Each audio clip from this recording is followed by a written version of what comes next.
सर्वप्रथम मी तमाम भारतीयांना आज 26 जानेवारी प्रजासत्ताक दिनाच्या शुभेच्छा देतो.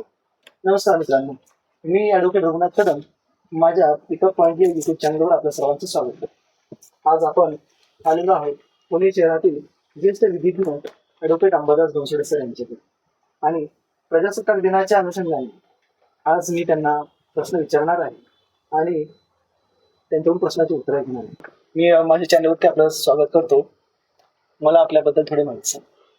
नमस्कार, मी ॲडव्होकेट अंबादास बनसोडे. पुणे शहरामध्ये जिल्हा न्यायालय तसेच महाराष्ट्राच्या विविध न्यायालयामध्ये आणि मुंबई उच्च न्यायालयामध्ये मी प्रॅक्टिस करतो. सर,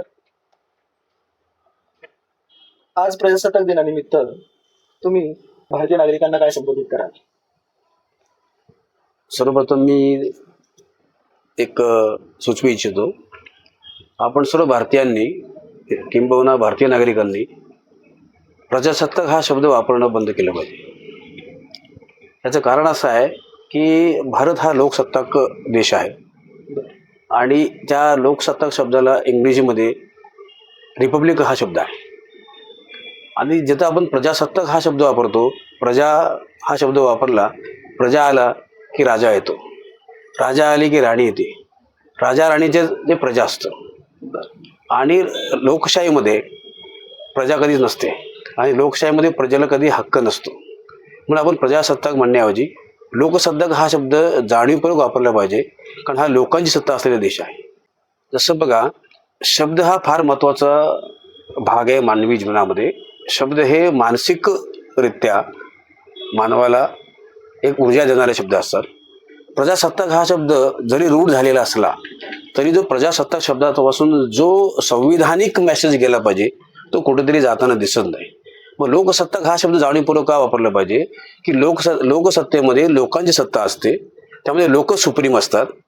यामध्ये कुणी राजा नसतं, कुणी राणी नसते, कुणी कोणावर कंट्रोल करणार नसतं. म्हणून भारतीय संविधानामध्ये नागरिक हा शब्द वापरलेला आहे. आपण शाळेत पाहिलं असेल, नागरिकांचं शास्त्र असतं, नागरिकांना विषयाधिकार दिले. परंतु संविधान लागू होण्यापूर्वी 26 जानेवारी 1950 पूर्वीची जर परिस्थिती आपण पाहिला, हा देश गव्हर्नमेंट ऑफ इंडिया ऍक्ट 1935 चालला होता की ज्या ऍक्टमध्ये या देशातल्या नागरिकांना संविधान लागू होण्यापूर्वी एक प्रजा म्हणून संबोधलेलं आहे, की ज्याला इंग्लिशमध्ये सब्जेक्ट असं म्हटलं जातं. We were the subject of the British government, we were the subject of the British queen. मग subject have no certain rights of humanity. साधारणतः असं आपण पाहिलं पाहिजे. आपण पाहिलं की सरांनी आपल्याला सांगितलं प्रजासत्ताक आणि लोकसत्ताक या शब्दामधून फरक समजून सांगितलं. तर हे बघा, मग सर मला तुम्हाला विचारायचं आहे की इथल्या राज्यकर्त्यांनी, म्हणजे राजकीय पक्ष असतील किंवा सरकारमधली जी आतापर्यंत जेवढी सरकार आली, यांनी जाणीवपूर्वक लोकांना प्रजा संबोधलं का, की लोकांना आपण जागृत करायचंच नाही? कारण लोक जागृत जर झाला तर यांना प्रश्न विचारेल, यांना प्रश्न विचारून मग यांना त्या प्रश्नाचे उत्तर देता येणार नाही. मग जाणीवपूर्वक प्रजा ह्या शब्दामध्ये त्यांना गुंडाळून ठेवलंय का? एकंदरीत असं दिसतंय आपल्याला. आजपर्यंत जे 75 वर्षामध्ये देशावर जे काही शासक वर्ग होत्या, किंवा आपण किंबहुना त्यांना शासक जाती म्हणूयात, त्या शासक जातीने शासन केलं.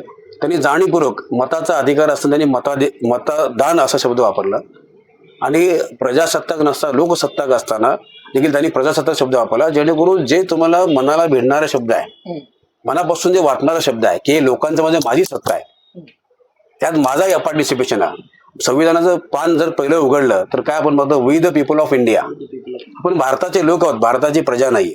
26 जानेवारी 1950 आपण राजेशाही झुगारली, आणि 26 जानेवारी 1950 नंतर आपण लोकशाही, लोकांनी लोकांसाठी, लोकांच्या सामाजिक, आर्थिक आणि वैयक्तिक जीवनामध्ये आमूलाग्र बदल घडवून आणण्याची संधी जी आहे, ती संधी ही लोकशाहीमध्ये आहे.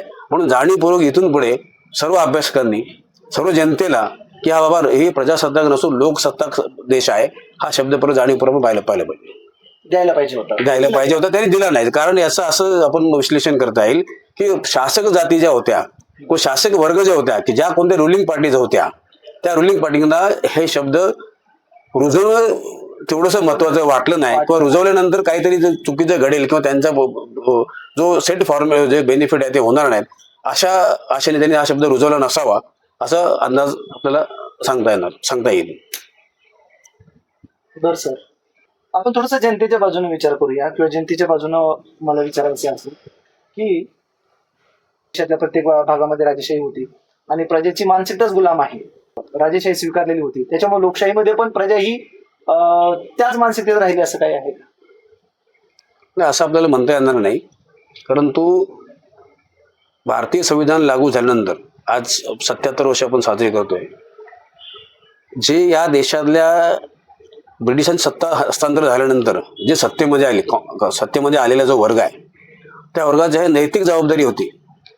त्यांचं it was their moral duty लोकांमध्ये जागृती निर्माण करणे, लोकांमध्ये विशेष करून या संविधान हा सर्वांचं आहे, संविधानामध्ये सर्वांचं कल्याण आहे हे जाणीवपूर्वक प्रचार प्रसार करणं आवश्यक होतं. परंतु हे मागील काळामध्ये तितकंसं झालेलं आपल्याला काय दिसत नाही आणि त्याच्यामुळे लोकांमध्ये तेवढं अनुकूलता, म्हणजे आज अशी परिस्थिती आलेली आहे की एक विशिष्ट जाती जमाती लोकच फक्त संविधान आपलं म्हणतात. फायदे मात्र सर्व समाज उचलतो, परंतु विशिष्ट जाती जमाती फक्त संविधानासाठी काय झालं की ते पुढे असतात.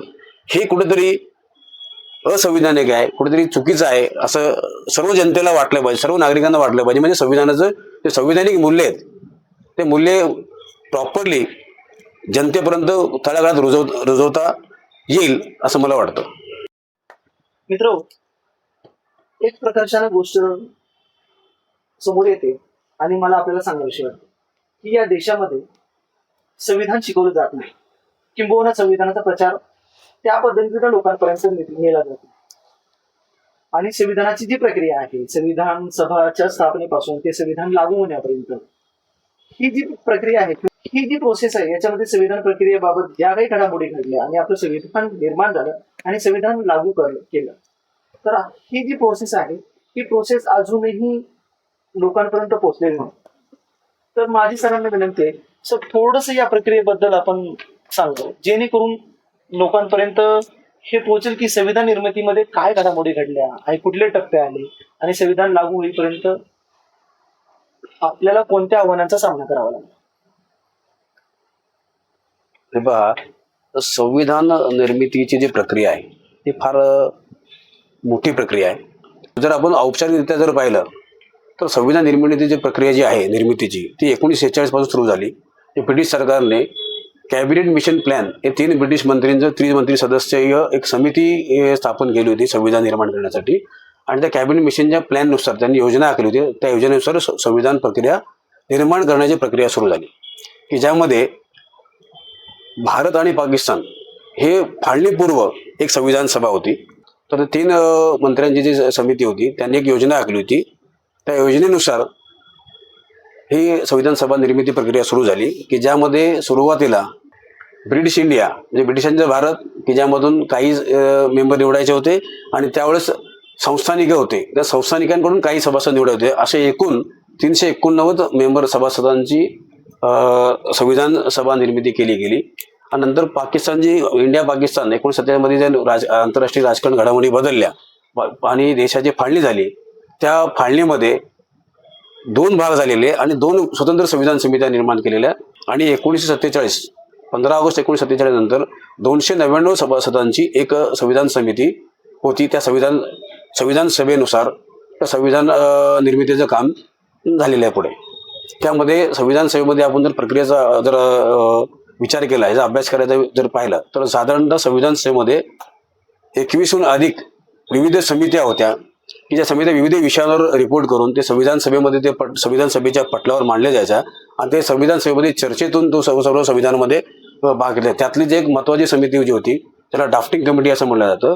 29 ऑगस्ट 1947 रोजी त्या समितीचं संविधान सभेमध्ये निर्मिती केली गेली आणि 30 ऑगस्ट 1947ला ड्राफ्टिंग कमिटी जी होती, ड्राफ्टिंग कमिटीने बाबासाहेब आंबेडकर ना ड्राफ्टिंग कमिटी चेअरमन म्हणून निवडून करण्यात आलं आणि त्यानंतर मग बाबासाहेब आंबेडकर यांच्या नेतृत्वाखाली ड्राफ्ट निर्माण केले गेले.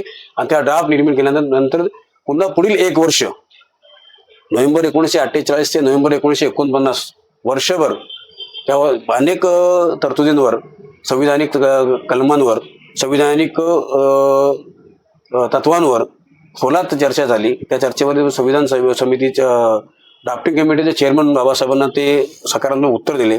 7,000 पेक्षा अधिक त्यामध्ये अमेंडमेंटच्या सूचना करण्यात आल्या, त्यापैकी जवळपास 2000 पेक्षा अधिक अमेंडमेंट स्वीकारल्या गेल्या. अशा प्रकारे संविधान प्रक्रियेची निर्मिती आहे आणि 26 नोव्हेंबर 1949 हा संविधान आपण स्वीकारले आणि 26 जानेवारी 1950 पासून संविधान या देशाला लागू झाल्याचं आपल्या सर्वांना ज्ञात आहे. पण याच्यामध्ये आपण विचार केला तर संविधान निर्मितीमध्ये सर्वात मोलाचा सिंहाचा जो वाटा आहे तो संविधान निर्मिती किंवा घटनाकार डॉक्टर बाबासाहेब आंबेडकरांनी यांच्या नेतृत्वामध्ये हे निर्माण झालेले आहे. आणि याच्यामध्ये सर्व नागरिकांना जातविरहित, पंथविरहित, स्थानविरहित सर्वांना समान न्याय मिळेल याची श्रेय जर कोणाला द्यावं लागलं पहिल्या प्रथम तर ते बाबासाहेब आंबेडकरांना श्रेय आपल्याला द्यावं लागेल. सर, 26 नोव्हेंबर 1949ला संविधान पूर्ण झालं. मग कित्येक लोकांमध्ये हा प्रश्न आहे, काही लोकांना याबद्दल उत्तर आहे, परंतु बहुसंख्य लोकांना या प्रश्नाचं उत्तर नाही आज, की 26 नोव्हेंबर 1949ला संविधान तयार असताना मग त्याच दिवशी ते संविधान लागू का केलं नाही. मग 2 महिने वाट पाहून 26 जानेवारी 1950 रोजी संविधान लागू करण्यात आलं. हा जो 2 महिन्याचा अंतर आहे हे का, आणि मग यावेळेस मग कोणाचा रोल होता आपल्याविषयी? चांगला प्रश्न आहे. 26 नोव्हेंबर 1949ला या देशातील नागरिकांनी भारताचे संविधान अंगीकारलं, स्वीकारलं. मग 26 नोव्हेंबर 1949 रोजी स्वीकारलं तर त्यापैकी जवळपास 15 कलम त्या दिवशी संविधान लागू झालं. 26 नोव्हेंबर पासूनच उरलेले जे रेस्ट ऑफ द कलम होती ते 26 जानेवारी ते काँग्रेस पक्षाचे एक अधिवेशन झालेलं होतं.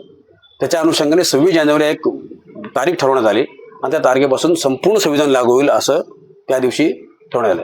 आता हा प्रश्न असा आहे की 26 नोव्हेंबर ते 1949 ते 26 जानेवारी 1950 पर्यंत आपला देश कोणत्या कायद्याखाली चालला होता, हा एक प्रश्न आहे. तर पहा, हा संविधान लागू होण्यापूर्वी हा संविधान जो आहे, आपले जे संविधान जे आहे ते गव्हर्नमेंट ऑफ इंडिया ऍक्ट जो आहे 1925चा, तो त्या कायद्याला ही रिप्लेसमेंट आहे. तो कायदा रिपील झाला. तुम्ही आर्टिकल 355 जर आपण पाहिलात तुमच्या लक्षात येईल की 2 कायदे रिपील केले संविधानाने. एक आहे इंडिपेंडन्स ऑफ इंडिया ऍक्ट आणि दुसरं आहे गव्हर्नमेंट ऑफ इंडिया ऍक्ट 1935. हे दोन्ही रिपील केलेले आहे. म्हणजे 25 नोव्हेंबर 1950 पर्यंत हा देश जो ब्रिटिशांनी जो कायदा पास केलेला होता,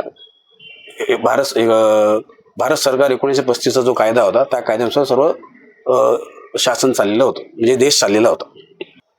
सर, भारतीय राज्यघटनेचे शिल्पकार डॉक्टर बाबासाहेब आंबेडकर, तरीही डॉक्टर बाबासाहेब आंबेडकरांवरती अनेक प्रश्न या व्यवस्थेमार्फत विचारले जातात. याबद्दल आपलं म्हणणं काय? अनेक प्रश्न म्हणजे नेमकं काय? अनेक प्रश्न म्हणजे की बाबासाहेबांनी संविधान लिहिलेलंच नाही, अशा म्हणजे थेट संविधानावर बोलणारे लोक आहेत आणि संविधानावर आक्षेप घेणारे लोक असून सुद्धा भारतीय नागरिक किंवा भारतीय राजकीय पक्ष, सत्ताधारी त्यांच्या विरोधात कोणीही काही बोलत नाही, किंबहुना त्या लोकांना ते पाठीशी घालण्यामध्ये पुढाकार घेऊन असतात असं मला वाटतं. या देशातले काही दुष्ट शक्ती की जे समाज विघातक शक्ती म्हणता येईल की ते सुरुवातीपासूनच जेव्हा संविधान निर्मिती झाली, या देशाला लागू झाली, तेव्हापासूनच या संविधानाविरोधी कृत्य करत आहेत आपण पाहत असो. आता याच्यामध्ये रिसेंटली काही वाद, मी कोणाचं नाव घेऊ इच्छित नाही, काय वाद निर्माण करतात की संविधान निर्मिती बाबासाहेब आंबेडकर नाहीत, बाबासाहेब आंबेडकरांनी संविधान निर्मिती केली नाही वगैरे असे काही, किंबहुना त्याच्या पुढे जाऊन त्यांच्या जातीवर देखील अनेक प्रकारचं टीका टिप्पणी, खालच्या लेवलला टीका टिप्पणी, याकडे माझ्या दृष्टीने फारसं लक्ष दिलं नाही पाहिजे. परंतु याच्यामध्ये मला एकच म्हणता येईल की संविधान निर्मितीमध्ये बाबासाहेब आंबेडकरांची जी भूमिका आहे, जी सिंहाचा वाटा आहे, तो वाटा या देशातल्या सर्व तमाम बहुजन समाज, SC असतील, ST असतील, दलित असतील, आदिवासी असतील, इतर मागासवर्गीय असतील, भटक्या असतील, गुन्हेगार जमाती असतील, मागील गुन्हेगार जमाती असतील, त्याचबरोबर अल्पसंख्याक वर्ग असतील, या वर्गाच्या मौलिक अधिकाराचं जर काम या संविधान सभेमध्ये फंडामेंटल राईट्स कमिटी आहे, मायनॉरिटी कमिटीज आहेत, ॲडवायझरी कमिटी आहे, त्या कमिटीमध्ये जर ताकदीने जर कोणी मांडलं असेल, संविधानामध्ये आणण्याचं जर ताकदीने जर कोणी काम केलं असेल, तर आपण सर्व इतिहास पाहिला, सर्व रेकॉर्ड्स पाहिलं, संविधान सभेच्या डिबेट्स पाहिल्या, किंवा BN राव हे व्यक्ती आपण पाहतो, त्यांचे बंधू B शिवराव यांनी काही खंड प्रकाशित केलेले, framing of the constitution India select documents, ते आपण जर अभ्यासलं तर तर आपल्या लक्षात येईल की केवळ आणि केवळ बाबासाहेब आंबेडकर ही एकमेव व्यक्ती होती की ज्या या देशातल्या तमाम दलित बछडा की ज्यांना शिक्षणापासून समाजापासून न्याय ज्याला म्हणता येईल त्या न्यायापासून फार फार कोस दूर होते, ते संविधानाच्या माध्यमातून देण्याचा पहिलं जे काम जरी केलं असं ते बाबासाहेबांनी केलेलं आहे. आणि हे इथल्या विषमतावादी लोकांना पावत नाही आणि विषमतावादी लोक या समाजामध्ये ते निर्माण करण्यासाठी असे उलट पुलट उटांग सटांग त्याही चर्चा करत असतात. त्यामुळे आपण फारसं न लक्ष देता असे जे समाज विभाजक दुर्लक्षित केले पाहिजे, तर दुर्लक्षित करण्याच्या पलीकडे जे असलं तर त्यांना कायदेशीर बडगा दिला पाहिजे.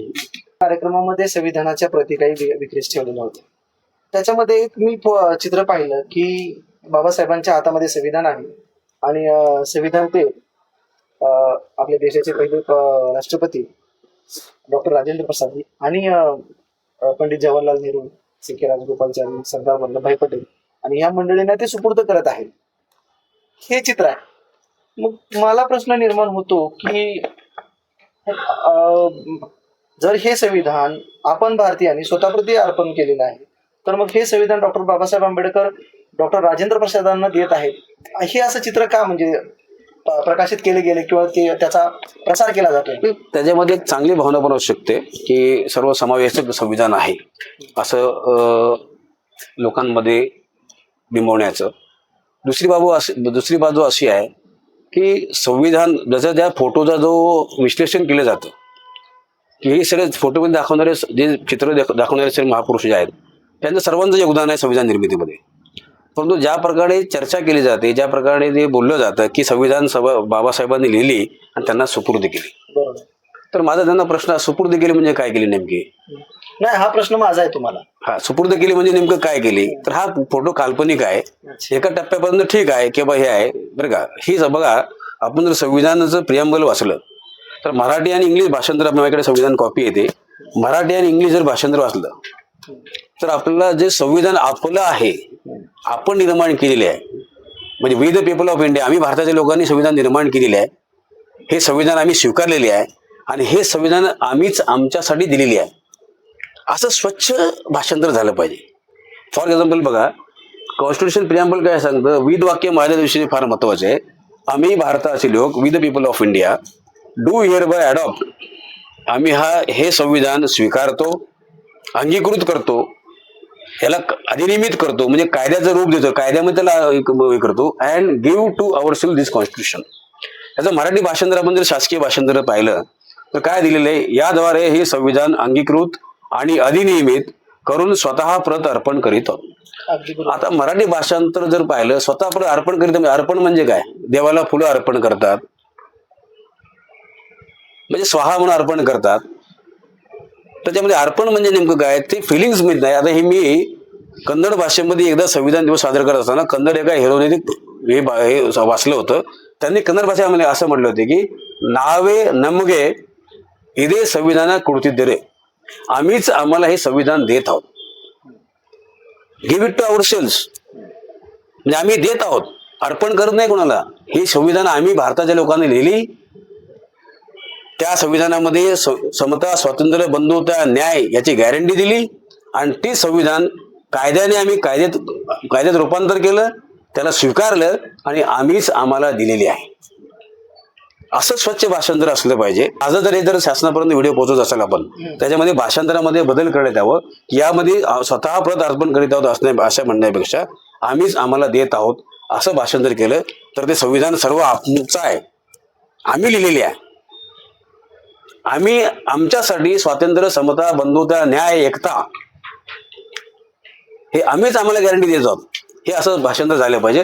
जेणेकरून आता याच्यामध्ये अल्पशिक्षित आहेत, कमी शिक्षित आहेत, आपल्या देशामध्ये शिक्षणाचं जर प्रमाण पाहिलं तर हे भाषांतर एका पर्टिक्युलर एरिया म्हटलं, एक विशिष्ट पांढरपेशा वर्ग म्हटलं, त्यांना देखील नीट समजत नाही. म्हणून हे भाषांतर हे सामान्य जनतेला अशा प्रकारचं भाषांतर झालं तर संविधानाचं खरं गमक इथल्या सामान्य लोकांपर्यंत पोहोचल असं एकंदरीत यातून आम्हाला सुचवायचं आहे. तर आपल्या माध्यमातून शासनाने दिलं की याचे भाषांतर पुन्हा एकदा वेगळ्या पद्धतीने भाषांतर होणं काळाची गरज आहे, जेणेकरून संविधानिक मूल्य आणि संविधानिक जे तत्व आहेत ते सामान्यपणे, संविधान हे सर्वांचं आहे, संविधान या देशामध्ये जन्मलेल्या प्रत्येकाचं आहे, संविधान हे सर्वांचं संरक्षण करतं, हा मेसेज आपल्याला घ्यावं लागेल. नाहीतर असं होतं संविधान हे बाबासाहेब आंबेडकर लिहिले की त्यांच्याच लोकांसाठी लिहिलंय, असं एक खुळचट प्रसार समाजामध्ये आहे. त्याच्यामध्ये तेढ निर्माण होतात, दोन लोकांमध्ये तेढ निर्माण होतात. बाबासाहेबांना मानणारा वर्ग एक काय संविधानाचा प्रेरणा घेते आणि न मानणारे संविधान. आता मग पाहिलं असेल नांदेडला वगैरे जे घटना घडल्या होत्या मधल्या काळात, की जे संविधानाच्या प्रती तोडल्या, मग ते दंगली घडल्या. असं जर होत नसेल तर हे सर्वांना सर्वसमावेशक अशा प्रकारे त्याचं भाषांतर देखील तेवढ्या प्रतीचं सामान्यपर्यंत पोहोचेल अशा प्रकारचं केलं पाहिजे, असं आपण सरकारला सुचवू. काय झालं, मी सरांना प्रश्न विचारला संविधानाच्या प्रतिवरती असलेले फोटो, आणि सरांनी मला ते आपण समजून सांगितलं. हरकत नाही. हा, या तुम्ही सांगू सर, प्रिएम्बल ही मला तितकंच महत्वाचं आहे. प्रिएम्बलचं असणारं भाषांतर हे लोकांपर्यंत पोहोचणं तितकंच महत्वाचं आहे. पण सर, हा मी फोटो बद्दल बोललो की त्यावेळी डॉक्टर राजेंद्र प्रसाद हे कोण होते आणि बाबासाहेबांनी संविधान त्यांना का दिले. हा जो फोटो संविधानाच्या फ्रंट पेज वरती हा छापून हा प्रकाशित होतोय, लोकांपर्यंत पोहोचतोय. असं होतं की डॉक्टर बाबासाहेब आंबेडकरांनी संविधान लिहिलं आणि ते डॉक्टर राजेंद्र प्रसादांना सुपूर्द केलं, आणि प्रिएम्बल म्हणतंय की हे संविधान आम्ही भारताचे लोक आम्ही स्वतःप्रती अर्पण करत आहोत. मग इथं कुठंतरी मला जो दिसतोय की चित्र एक सांगतंय आणि प्रिएम्बल एक सांगतंय, याच्याबद्दल मला विश्लेषण करून सांगायचं. आपण जर दोन गोष्टी पाहिल्या, 26 नोव्हेंबर हा एक दिवस, 26 नोव्हेंबर 1949, त्यानंतर 24 जानेवारी 1949 हा संविधानाचा शेवटचा दिवस आहे. 24 जानेवारी 1949. त्याचं जर आपण जर प्रोसिडिंग वाचलं तर हे अध्यक्ष म्हणून संविधान सभेचे अध्यक्ष राजेंद्र प्रसाद होते, आणि ज्यावेळेस संविधान सर्व अडॉप्ट केला तर सर्व सभासदांनी 26 नोव्हेंबर, माझ्याकडे मी तो डिबेट पण इथं ठेवलेला आहे, मला असा अंदाज होता की हा प्रश्न निर्माण होऊ शकतो. 26 नोव्हेंबरच्या जर आपण याच्यामध्ये जर आपण पाहिलं तर संविधान स्वीकार झाल्यानंतर सर्व सभासद जे तिथे उपस्थित होते त्या सर्व सभासदांनी 1 by 1 त्या संविधानावर स्वाक्षरी करायच्या. त्याच्यामध्ये कुठेही असं, हे जे फोटो आहे तो काल्पनिक फोटो आहे, परंतु त्यामध्ये कुठेही संविधान देताना असं काही ऑफिशियल फोटो ऑफिशियल रेकॉर्ड कुठे रिलीज झालेलं नाही. म्हणून मी त्याच प्रश्नाचं उत्तर मी या प्रिएम्बलमध्ये काय सांगत होतो की संविधान निर्मितीची एक प्रक्रिया होती. त्या प्रक्रियेमध्ये संविधान सभेचे अध्यक्ष डॉक्टर राजेंद्र प्रसाद होते, आणि संविधान सभेतील अनेक कमिट्या होत्या. त्यापैकी एक कमिटी जी होती, महत्वाची कमिटी होती, की त्या कमिटीने या सर्वात महत्वाचं काम केले, ती होती ड्राफ्टिंग कमिटी, ज्याला आपण मराठी भाषेत मसुदा समिती म्हणतो. त्या समितीचे अध्यक्ष बाबासाहेब आंबेडकर होते. हे सर्वांना श्रुत आहे की त्यामध्ये काही 2 लोक मेली, 2 लोक बाहेर गेली, एकट्या बाबासाहेबांवर जबाबदाऱ्या पडल्या. आता आपण जर पाहिलं, या ज्या विविध कमिट्या होत्या, या कमिट्याच्या जे डिसिजन होत्या त्या डिसिजननुसार ड्राफ्ट केले जायचं. आणि तो कच्चा ड्राफ्ट डी.एन. रावच्या 240 कलमाच्या ड्राफ्ट नंतर बाबासाहेबांना फेरफार करून बदल करून 315 कलमाचा कच्चा ड्राफ्ट तो संविधान सभेच्या अध्यक्षाला ऑफिशियली सबमिट केलेला आहे, सुपूर्द नाही केलेले आहे, ऑफिशियली सबमिट केलेला आहे. त्याच्यानंतर तो ऑफिशियली गेल्यानंतर 21 फेब्रुवारी 1948 पासून ते नोव्हेंबर 1948 पर्यंत जवळपास 7 महिने ते 8 महिने हे संविधान सर्व जनतेसाठी खुलं होतं. संविधानाची कॉपी घेऊन त्यांना आपले काही सूचना असतील, बदल असतील, अमेंडमेंट ते सुचवायचं होतं. अशा प्रकारे या प्रक्रियेतून गेलेला आहे. त्याच्यानंतर शेवटी 1 वर्ष पुन्हा डिबेट होऊन प्रत्येक कलमावर बारकाईने डिबेट होऊन 7,000 दुरुस्त्या सुचवल्या होत्या. त्यापैकी 2,000 दुरुस्त्या मान्य केल्या. आणि याच्यानंतर ही जी काल्पनिक कॉपी आहे, काल्पनिक जे फोटो तुम्ही म्हणताय की असं कुठे बाबासाहेब त्यांना दिली, सुपूर्द केली, हा सगळा प्रकार इतिहासात कुठे नाहीये. त्याच्यामध्ये ऑफिशियली संविधान सभेचे अध्यक्ष म्हणून त्यांनी ते ऑथेंटिक केलं आणि सर्वांनी त्यावर स्वाक्षऱ्या केल्या आणि ते 1 by 1 स्वाक्षऱ्या करून निघून गेले, असं याच्या रेकॉर्डमध्ये नमूद आहे. मित्रांनो, मला सरांना विचारायचं की आज काय होतं, संविधानावरती खूप लोक बोलतात की संविधान बदललं पाहिजे, अशा वल्गना ज्या लोकांमधून येत राहतात. तर मग सर, मला असं म्हणायचं की डॉक्टर बाबासाहेब आंबेडकरांनी जे संविधान सभेमध्ये जे भाषण केलं होतं आणि त्या अनुषंगाने बाबासाहेब आंबेडकरांनी जी शक्यता वर्तवली होती ती खरी ठरताना दिसते का? आता आपल्याला एक गोष्ट लक्षात घेतली पाहिजे की बाबासाहेबांनी 25 नोव्हेंबर 1949 संविधान सभेत जे संविधान संदर्भात जे काय भाषण केलं त्यामध्ये एक गोष्ट आपल्याला लक्षात घेतली पाहिजे की बाबासाहेब असे म्हणतात की संविधान कितीही चांगलं असेल, ते जर राबवणारे लोक जर वाईट असतील ते संविधान वाईट ठरेल, आणि संविधान कितीही वाईट असेल ते जर राबवणारे लोक जर चांगले असतील तर ते संविधान चांगले नाही. मग संविधान हे काही स्वतःहून चालणारी गोष्ट नाहीये. मग संविधानाची अंमलबजावणी करणारे लोक जे आहेत ते जर प्रामाणिक असतील, त्यांना जर या संविधानातली जी तत्व आहेत, समता, स्वातंत्र्य, बंधुता, न्याय, हे त्यांना जर मान्य नसतील तर ते संविधान पूर्णपणे राबवतील असं आशा ठेवणं मला तरी मूर्खपणाचं लक्षण वाटतं. सांगायचं तात्पर्य आहे की संविधान हा आजपर्यंत विविध मार्गाने त्या संविधानाला डिस्टर्ब करण्याचं काम संविधान लागू झाल्यापासून करताना आपण पाहतो. अनेक वादविवाद झालेले आहेत, कोर्टापर्यंत वाद गेलेले आहेत, सुप्रीम कोर्टापर्यंत वाद गेलेले आहेत. याच्यात पण आपण पाहिलं असेल की अनेक वादाचे संविधान बदलले पाहिजे, संविधान कुचकामी आहे, संविधान अपयशी ठरते, अशा प्रकारच्या वल्गना होताना आपण पाहतो. परंतु वास्तविक भारताचं संविधान एक असं संविधान आहे की ज्या संविधानामध्ये माणसाला माणसासारखं जगण्याची संधी उपलब्ध करण्याची एक व्यवस्था आहे. आणि इथे कोणी राजा नाही, कोणी गुलाम नाही, सर आणि सर्व समान समावेशक हे असं हे आहे. म्हणजे एकमेव फक्त की डॉक्टर बाबासाहेब आंबेडकरांचा द्वेष आहे म्हणून ह्या गोष्टी पसरवल्या जातात का, असं दिसून येतं की या देशामध्ये जी विषमता आहे, जाती व्यवस्था आहे, ही व्यवस्था हे बहुसंख्य लोक जाणीवपूर्वक हा प्रोपगंडा राबवतात का? ते त्यांच्या अजेंड्याचा भाग असं एकूण दिसतं, जाणीवपूर्वक होताना आपण दिसतो. कसं आहे की एक असं प्रचार होता की पूर्वीच्या काळात आम्ही कॉलेजला असताना आम्ही प्रचार ऐकायचो की संविधान जे आहे ते हिंदू विरोधी आहे. त्यात आम्ही काही सामाजिक संघटनेचा कार्यक्रम ऐकायचो, त्यावेळेस म्हणायचे अगर संविधान हिंदू विरोधी आहे तर शेड्यूल कास्ट हिंदू आहेत, बरोबर, ओबीसी हिंदू आहेत, शेड्यूल ट्रायबला पण तुम्ही हिंदू मानता. जर संविधान ह्या schedule caste, schedule tribe, other backward classes, minorities यांचं जर हक्क अधिकाराचा भाषा बोलते ते मग त्यांच्या विरोधात कसे काय? म्हणजे हा संविधानाला टार्गेट करून संविधानाला मानणारा जो प्रकर्षणी वर्ग आहे की संविधानासाठी जीव पण द्यायला तयार आहे, की बाबासाहेबांच्या समता, स्वातंत्र्य, बंधुता, न्याय या तत्वावर लढणारे जो एक वर्ग आहे, समतेसाठी वारंवार समतेसाठी लढणारा जो वर्ग आहे, त्या वर्गाला टार्गेट करून त्यांना आयसोलेट करून राजकारण करण्यासाठी राजकीय पक्षाकडून वारंवार केला जाणारा प्रयोग आपल्याला दिसून येतो.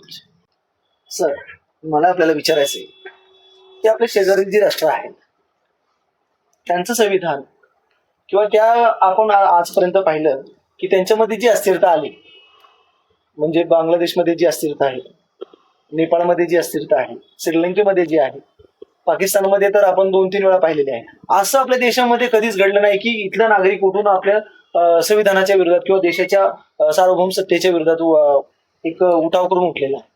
तर याला आपण संविधानाची ताकद कशी पाहता तुम्ही? एका शब्दात आपलं सांगता येईल की आपलं संविधान हा धर्मनिरपेक्ष संविधान आहे.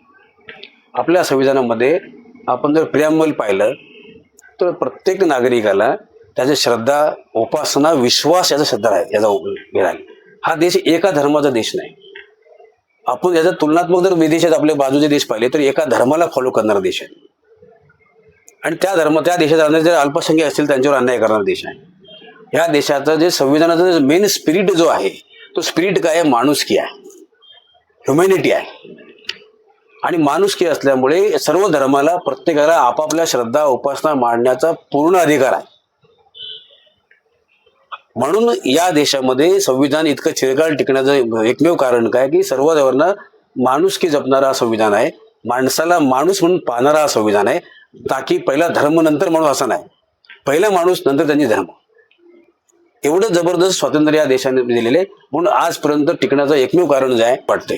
मित्र, एक गोष्ट लक्षात घेण्यासारखी आहे. तुम्ही बघा की आपल्या देशामध्ये एक म्हणजे संविधान विरोधी प्रोपगंडा राबवण्यात येतो, परंतु त्या लोकांना माझं सांगणं आहे, माझ्या चॅनलच्या माध्यमातून सांगणं आहे की तुम्ही आपल्या देशाचा इतिहास पहा, संविधानानंतर स्वातंत्र्यानंतरचा इतिहास पहा आणि आपल्या आजूबाजूच्या देशाचाही इतिहास पहा.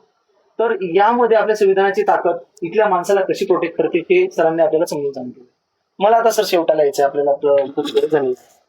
तर आज 26 जानेवारी आपण साजरी करत आहोत, यासाठी तुम्ही भारतीय नागरिकांना काय संदेश द्याल?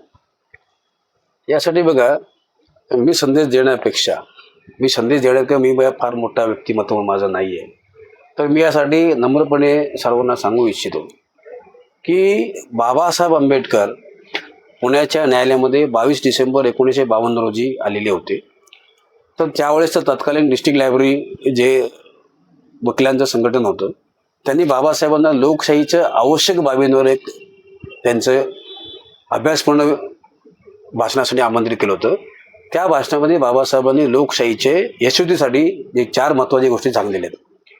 ते भाषण जर आपण पाहिलं त्यातलं मी एकच गोष्ट सांगतो की बाबासाहेबांचं असं त्यामध्ये एक तत्व आहे, विरोधी पक्ष हा कमजोर नसावा. आणि या देशामध्ये 4 तत्व दिलेले आहेत. पहिले असं आहे की विरोधी पक्ष कमजोर नसावा, या देशामध्ये समानतेचं वातावरण असावं, आणि कायदा जसं आर्टिकल 14 जो आपल्या देशात संविधानाचा आहे की संविधान काय मानतं की कायद्यासमोर सर्व समान. परंतु जेव्हा कायद्याची अंमलबजावणी करण्याचा प्रश्न येतो तेव्हा कायद्याच्या अंमलबजावणीमध्ये मात्र समानता नाही. जोपर्यंत समानता यायची असेल तर कायद्याच्या अंमलबजावणीमध्ये म्हणजे प्रशासनाच्या अंमलबजावणीमध्ये पोलीस प्रशासन असेल किंवा ऍडमिनिस्ट्रेशन असतील, विविध सरकारी कार्यालय असतील, न्यायालय असतील, याच्यामध्ये जे कायदा संविधानाअंतर्गत पारित केलेला आहे त्या कायद्याची अंमलबजावणीमध्ये समानता असली पाहिजे. त्या कायद्याच्या अंमलबजावणीमध्ये कुठेही असमानता राहिली नाही पाहिजे. जेव्हा ज्यामध्ये समानता येईल तर लोकशाही टिकेल, लोकशाही बळकट होईल. 1-2 मिनिटं फक्त, जास्त वेळ घेणार नाही मी तुमचा. की तुम्ही म्हणाला की कायद्याची अंमलबजावणी या यंत्रणांना करावी लागेल. देशामध्ये हे होताना दिसत नाही. आपण जर दलित मागासवर्गीय प्रश्नांचा जर बघितला तर पोलीस स्टेशनमध्ये गेल्या त्यांना न्याय मिळतो का? नाही मिळत. प्रशासनामध्ये गेल्या न्याय मिळतो का? नाही. त्यांच्यावर एकतर अन्याय झालेला असतं, न्यायाच्या प्रक्रियेमध्ये पहिल्या त्यांना पुन्हा अन्याय होतो.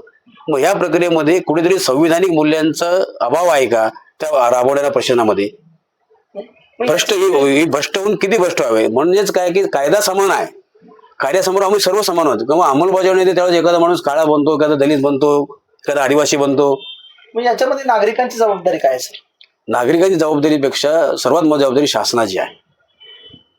संविधानामध्ये directive principles of state policy दिलेले आहे. शासनाचं कर्तव्य आहे की सर्वांना समानतेचं वागणूक देणं. आणि शासनाचं कर्तव्य म्हणजे म्हणजे सरकार जे स्थापन केले गेले आतापर्यंत ते इतकं फारसं उत्सुक असताना दिसत नाही. आता रिसेंट जर उदाहरण पाहिलं आपण तर बघा, या देशामध्ये संविधानाने सांगितलेलं आहे की सर्व घटकांचा विकास झाला पाहिजे. आर्टिकल 46 आपण जर पाहिलं की विशेष मागास प्रवर्ग जो आहे, जो विकर सेक्शन्स आहेत, दुर्बल घटक आहेत, विशेष करून शेड्यूल कास्ट आणि शेड्यूल ट्राईब, आर्थिक अनुसूचित जाती, दलित म्हणता येईल, आदिवासी म्हणता येईल, यांच्यासाठी स्पेशल तरतुदी केल्या पाहिजेत. यांचा सामाजिक, आर्थिक आणि शैक्षणिक विकास केला पाहिजे. हे सरकार जबाबदारी आहे. असं असताना त्यांना विशेष बजेट केलं पाहिजे. परंतु आज काय दिसतं आपल्या देशामध्ये, 20 जानेवारीला आपल्या महाराष्ट्र राज्याचा जे SC ST साठी जे बजेट होता जवळपास 900 कोटीचा बजेट हा लाडकी बहीण योजनेला कन्वर्ट केलेला आहे. याच्यामध्ये कोणीच बोलायला तयार नाही. मग तुम्हाला याच्यामध्ये समानता कुठे दिसते?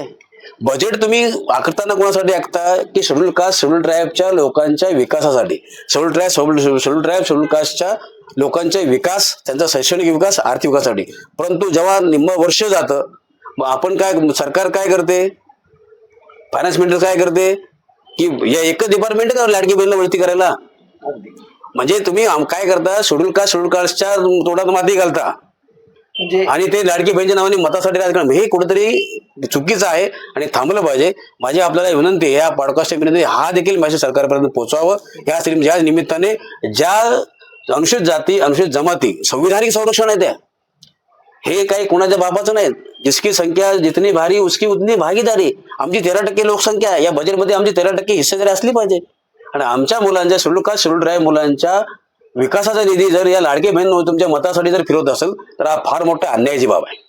म्हणजे इथे तुम्ही संविधानिक नीतिमूल्याचं पालन शासनामार्फत होत नाही असं म्हणायला स्पष्ट दिसतंय, उघड दिसत आहे. संविधान काय सांगतं तुमच्याकडे? आर्टिकल 46 बघा, शासनाचं कर्तव्य असेल त्यासाठी तुम्ही बजेट करताय आणि बजेट करताय तर बजेट तुम्ही वळवताय. मग अंमलबजावणी आहे का? बघ, या संविधान जर प्रॉपरली लागू करायचं असेल तर या सरकारवर कुठेतरी वचक असली पाहिजे. आणि सरकारचं पहिली मत, आणि त्याचबरोबर नागरिकांचं पण आहे. नागरिकांनी पण जागृत केलं पाहिजे. आणि नागरिकांना जागृत करण्यासाठी जे संविधान मानणारा वर्ग आहे आजच्या याच्यामध्ये, संविधान मानणाऱ्या वर्गाची पहिली जबाबदारी आहे की या संदर्भामध्ये जागृती वारंवार झाली पाहिजे. ही लांबचं गोष्ट नाही, 20 जानेवारीची गोष्ट आहे. परंतु काय होतं, परंतु याच्यावर काही तुम्हाला चर्चा होताना दिसते का? नाही. मग संविधानाच्या मूल्याच्या अंमलबजावणीचं काय झालं? बाबासाहेब म्हटले होते ते खरं होताना दिसतंय आपल्याला. काय संविधानाची योग्य किती चांगलं असलं, योग्य अंमलबजावणी होत नसेल तर ते कुचकामी ठरणार आहे. कुचकामी ठरवतात शासकीय वर्ग, हे दिसून येतं स्पष्टपणे. मित्र, तर सर मी ऍक्च्युली मला खूप तुम्हाला बोलायचं, मला तर वाटतं की सरांसोबत याची सिरीज सुरू करावी. हा आणि आज वेळ फार कमी होता, मी भरपूर वेळ घेतला आपला. तर सर धन्यवाद, तुम्ही खूप मोलाची माहिती दिली. आणि आपण फंडामेंटल राईट्स वरती एक सिरीज याच्यामध्ये सुरू करूया, जेणेकरून एक एक टप्पा आपल्याला याच्यामध्ये घेता येईल आणि त्याच्यावरती सविस्तर चर्चा करून आपल्याला लोकांपर्यंत पोहोचवता येईल. या प्रसंगी मी तुमचे धन्यवाद देईल की हा फार महत्त्वाचा विषय आहे.